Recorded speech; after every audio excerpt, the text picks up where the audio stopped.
Number 3, રમ્ય ઘોષ વિજયનું ત્રીજું સૂત્ર હતું, મારે દુઃખ વાવવું નથી, માપવું નથી, આપવું નથી, અને નંબર 3, મારે દુઃખ વાવવું નથી. એનો મતલબ શું? Yes exact. જે જમીન ખેતરની જમીન હોય એની અંદર જેમ ખેડૂત બીજ વાવે એને શું કહેવાય? વાવવું કહેવાય. હું આટલો સિમ્પલ અર્થ પૂછું ત્યારે તમે એટલા ઊંચા અર્થ, કારણ કે ઊંચા પ્રવચન સાંભળ્યા છે. હા, ઊંચે લોક ઊંચી પસંદ. મારે દુઃખ વાવવું નથી એનો મતલબ એ દુઃખ શેનાથી વવાય? યસ, પાપથી. દુઃખમ પાપાત સુખમ ધર્માત સર્વશાસ્ત્રેષુ સંસ્થિતિ ન કર્તવ્યમ અત પાપમ કર્તવ્યો ધર્મ સંચય. હરિભદ્રસુરી મહારાજ શાસ્ત્ર વાર્તા સમુચ્ચયની અંદર આ શ્લોક મૂકે છે. દુઃખ શેનાથી છે? પાપના કારણે.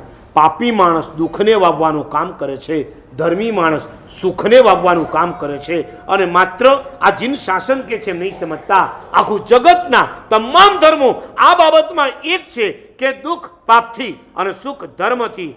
માટે જો દુઃખ ના જોઈતું હોય પાપ કરવાના બંધ કરો, અને સુખ જોઈતું હોય ધર્મનો સંગ્રહ કરવાનું ચાલુ કરો. રમ્ય ઘોષ વિજયનું સૂત્ર હતું, મારે દુઃખ વાવવું જ નથી. અને એના જ કારણે 92 વર્ષની ઉંમર સુધી જો સ્વાધ્યાયમાં રમતા રહી શકતા હોય, જેને દુઃખ નથી વાવવું ને એને પોતાના જીવનમાં કયો યોગ લાવવો જોઈએ? સ્વાધ્યાય યોગ.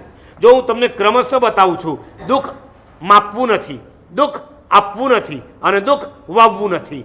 માપવાનું બંધ કરવું જ સંભાવ લાવો, આપવાનું બંધ કરવું જ સમાધિ લાવો, અને વાવવાનું બંધ કરવું જ સ્વાધ્યાય. દીક્ષા લીધા પછી સ્વાધ્યાયમાં એ તરબોળ થયા એમ નહીં માનતા. દીક્ષા લેતા પહેલા પણ સ્વાધ્યાય અદ્ભુત હતો. વાવવાળા પંડિત હતા શાંતિભાઈ.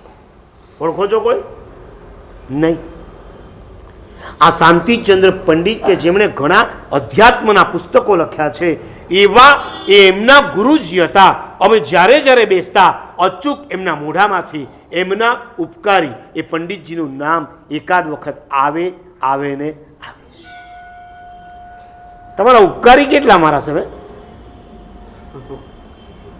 કેટલા?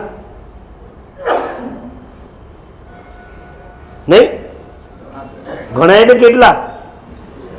કમસે કમ જે ચોમાસું કરીને જાય એ ઉપકારી ખરા?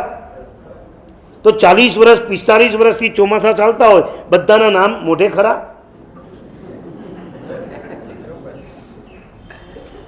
એક ઠેકાણે અમે આમ ચોમાસું પૂરું કરીને પહોંચ્યા, અને જે ચોમાસું હતા એ માણસે બીજે વિચાર કરીને જતા રહ્યા. એ તો એવું જ હોય ને, બધા એકબીજા સ્થાન છોડતા જાય, આગળ વધતા જાય. મેં પૂછ્યું કે તમારે ત્યાં જે મહાત્મા હતા એનું તો નામ તમને મોઢે હશે જ, કારણ કે હજી તાજું, પણ એ આજે ક્યાં હશે?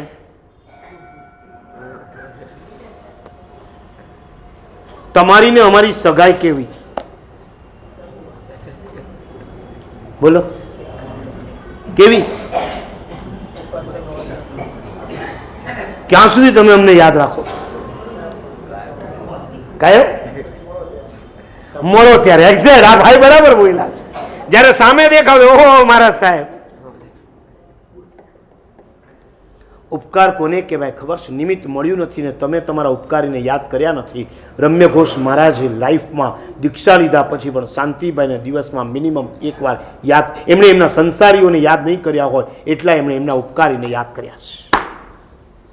સંસારી ભૂલાઈ જાય છે, ઉપકારી ક્યારેય નથી ભૂલાતા. એક નૌકારનો ન જે તમને શીખવાડે ને એના માટે શાસ્ત્ર કહે છે અનંત કાળ સુધી તમે એનો ઉપકાર નથી ભૂલી શકતા. ખાલી નૌકારનો ન જેને શીખવાડ્યો હોય તો અધ્યાત્મનો આખો માર્ગ જેને તમારા માટે ખોલી આપ્યો હોય એવા સદગુરુને તમે ભૂલી જાઓ. આપણા જેવા કૃતજ્ઞ દુનિયામાં કદાચ કોઈ નથી.